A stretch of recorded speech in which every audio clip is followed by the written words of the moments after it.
नमस्कार दोस्तों, आज की इस वीडियो में आपका स्वागत है। दोस्तों, जैसे कि आपको पता होगा कि लाड़की बहन योजना के जितने भी लाभार्थी हैं उन सभी को ई केवाईसी करना मैंडेटरी किया गया था।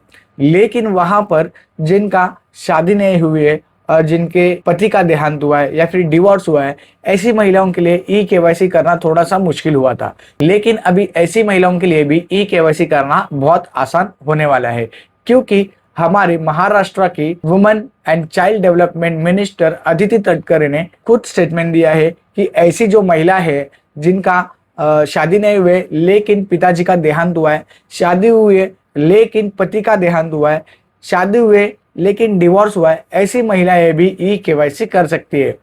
लेकिन उसके लिए उनके पास अगर पति या फिर पिता का देहांत हुआ है तो उनको उनका डेथ सर्टिफिकेट वहां पर अपलोड करना पड़ेगा, और जिनका डिवोर्स हुआ है उनको डिवोर्स के जो भी डॉक्यूमेंट्स है वो वहां पर अपलोड करने पड़ने वाले हैं।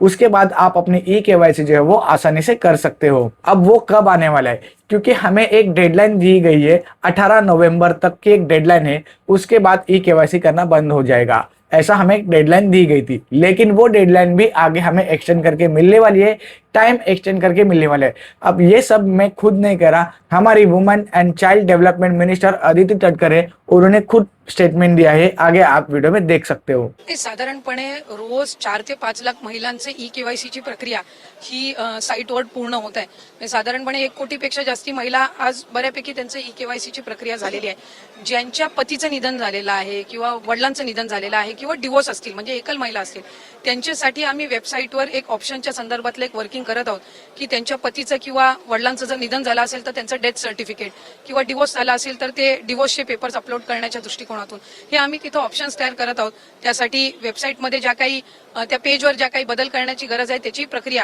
ही आम्ही सुरू करत आहोत। त्यामुळे साधारणपणे ज्या सर्व पात्र महिला आहेत त्या लाभापासून वंचित राहता कामा नये या दृष्टिकोनातून आम्ही काम करत आहोत। नाही, अशा 18 नोव्हेंबर पर्यंत साधारणपणे ई केवायसी ची प्रक्रिया आहे। त्याच्यामध्ये पण जो मधल्या कालावधीमध्ये पाऊस झाला किंवा मराठवाडा आणि पश्चिम महाराष्ट्र, काही कोकणाच्या परिसरामध्ये, उत्तर महाराष्ट्रामध्ये जी अतिवृष्टी झाली, या संबंध परिस्थितीमध्ये कायकांचे कागदपत्र त्यांना गमवावे लागले म्हणजे त्या पुराच्या परिस्थितीमध्ये, तर त्या संदर्भातला निर्णय हा आम्ही त्यांना एक्सटेन्शन देणं, मुदतवाढ देणं हे आम्ही निश्चितपणाने त्या ठिकाणी करू आणि कुठलाही पात्र लाभार्थी लाभापासून वंचित राहणार नाही याची दक्षता आम्ही नक्कीच घेऊ। तो आई होप दोस्तों आपको वीडियो पसंद आई। अगर पसंद आई हो तो प्लीज इस वीडियो को लाइक जरूर करना, अपने दोस्तों के साथ, अपने फैमिली में के साथ शेयर कर देना।